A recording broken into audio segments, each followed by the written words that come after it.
لوہ ایک مسلمانوں کے سربراہ ہیں نا، ان کا شکریہ ادا کرتا ہوں، جنہوں نے ابھی پچھلے دنوں ایک نعرہ لگایا کہ بے خطا بے گناہ فلانا فلانا۔ میں ان کا شکریہ ادا کرتا ہوں کہ انہوں نے یہ نعرہ لگا دیا، ہمارا مسئلہ حل کر دیا۔ جی وہ جب وہ جماعت اسلامی کے سربراہ نے کہا تھا نا کہ کربلا میں دونوں طرف صحابی تھے، میرے مولا حسین کی طرف بھی صحابی تھے اور مارنے والے جو آئے تھے وہ بھی صحابی تھے، تو بڑا شور مچا تھا ان کی جماعت میں بھی اور پورے پاکستان میں۔ آپ کو یاد ہوگا ابھی 3-4 سال پہلے، 5 سال پہلے، تو میں ایسے ایک مجلس میں گیا تو ایک عزادار نے مجھے رستے میں روک کے کہا کہ ہمارے علماء جواب کیوں نہیں دے رہے؟ اتنی بڑی بات وہ کر گئے کہ دونوں طرف صحابی تھے، آپ لوگ جواب کیوں نہیں دیتے؟ میں نے کہا جی ابھی دیتا ہوں جا کے جواب۔ تو میں نے وہاں ممبر پہ جا کے کہا تھا کہ میں جناب منور حسن صاحب کا شکریہ ادا کروں گا کہ انہوں نے 1400 سال سے جو ہم کہتے آ رہے تھے وہ آج مان لیا۔ کسی میں جرأت ہے تو یہ کہیں کہ جو حسین کی طرف صحابی تھے وہ باطل پر تھے۔ یہ تو ہم کہتے آ رہے ہیں نا، یہی تو روتے آ رہے ہیں، یہی تو پیٹتے آ رہے ہیں۔ اسی طرح ان صاحب نے جو کہا نا، یہ نعرہ لگایا، اس کے بعد 10 کتابیں اب تک آ چکی ہیں ان کے رد میں، ان کے رد میں 10 کتابیں آ چکی ہیں۔ ہمارے تمام مجتہدین نے یہ فتویٰ دیا ہوا ہے، یہ ان کا فیصلہ ہے، ہم اس کے پیروکار ہیں، اس فتوے پر عامل ہیں، عمل کنندہ ہیں کہ شیخین کے بارے میں زبان کو بند رکھو، کوئی بات ان کے بارے میں نہیں کہو، اس لیے کہ مسلمانوں میں فساد پھیلے گا۔ ہمارے سارے مجتہدین کا حکم ہے کہ خبردار نامناسب جملہ شیخین کے بارے میں کہنا یہ شرعاً حرام ہے۔ اس کا ہرگز یہ بھی مطلب نہیں ہے کہ وہ ہمارے لیے آئیڈیل ہے۔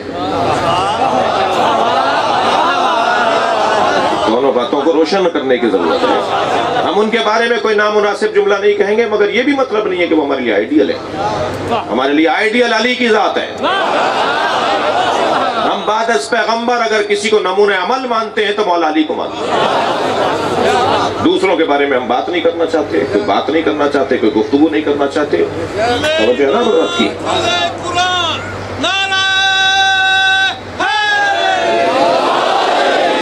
میرا وہ کلپ چلایا جناب ڈاکٹر عمران لیاقت صاحب نے بول ٹی وی پر، جس پہ کافی ہمارے قوم میں بھی کچھ لوگوں نے اس کو بات کو سمجھا نہیں۔ اگر میں یہ کہہ رہا ہوں کہ حضرت عائشہ کے بارے میں نامناسب جملہ کہنا شرعاً حرام ہے، تو یہ میں نے کب کہا ہے کہ وہ ہمارے لیے آئیڈیل ہیں؟ یہ کہاں کہا ہے ہم نے؟ یہ حرام اور حلال اور واجب اور یہ جو احکامات ہوتے ہیں، یہ کام ہے وہ مفتیان دین کا کہ وہ طے کر کے بتائیں کہ کیا کرنا ہے، ہمیں کیا نہیں کرنا۔ جسے 1 سے لے کے 10 تک عربی میں گنتی نہیں آتی، وہ فتووں پہ تبصرہ نہیں کر سکتا۔ میرٹ کی بات ہے، قابلیت کی بات ہے، ایکسپرٹ کی رائے کی بات ہے۔ ہر شعبے میں ایکسپرٹ ہوتا ہے، دین کا بھی کوئی ایکسپرٹ ہے یا نہیں؟ جو دین کا ایکسپرٹ ہوگا وہی رائے دے گا، ایسا ہی ہے۔ تو اگر ہم کہہ رہے ہیں کہ ان کے بارے میں کوئی نامناسب جملہ کہنا صحیح نہیں ہے، تو اس کا یہ مطلب کیوں نکال دیا جائے کہ وہ آئیڈیل ہے ہمارے لیے؟ ہمارے لیے آئیڈیل نہیں ہے۔ ہمارے لیے آئیڈیل بعد از پیغمبر اہل بیت کی ذات۔ عزیزان گرامی، اور یہ میرا نظریہ ہی نہیں ہے، یہ سارے سنیوں کا بھی ہے۔ بہت سے لوگ ہوتے ہیں مانتے ہیں، بولتے نہیں ہیں۔ مفتی صاحب نے کہا تھا نا اپنے مجمع میں کہ علی ولی اللہ جو شیعہ پڑھتے ہیں اذانوں میں، یہ صحیح پڑھتے ہیں۔ تو ایک صاحب کھڑے ہو گئے جو سنی تھے، کہنے لگے مفتی صاحب شیعوں کا تو یہ نماز ایسی ہے، روزہ ایسا ہے، فلاں فلاں فلاں، ایک لمبی لسٹ بتاتی۔ تو انہوں نے کہا مجھے اتنا بتاؤ، شیعہ جو کلمے میں پڑھتے ہیں، اذانوں میں پڑھتے ہیں علی ولی اللہ، علی اللہ کے ولی نہیں ہے؟ اپنے سارے مجمع اہل سنت بھائیوں کے سارے مجمع سے انہوں نے اقرار دیا علی اللہ کے ولی نہیں ہے۔ سب نے کہا ہاں علی اللہ کے ولی ہیں۔ کہنے لگے بس یہی فرق ہے، تم مانتے ہو بولتے نہیں ہو۔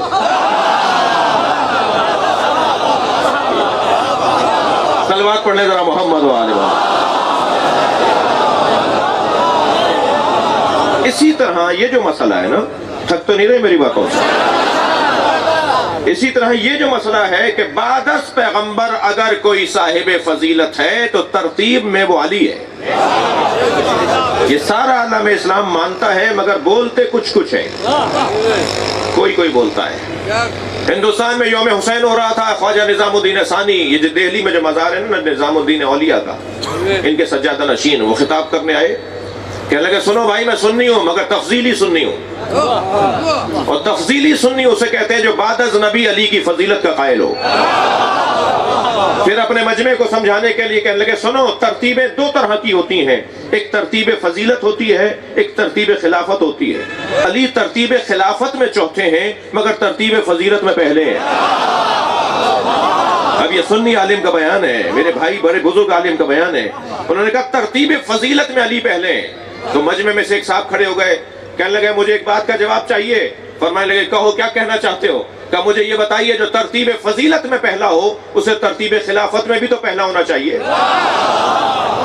تو الجھ کے کہنے لگے، الجھ کے جواب دینے لگے، کہنے لگے تمہیں 1,23,999 پیغمبروں کے بعد آنے والا پہلا سمجھ میں آتا ہے؟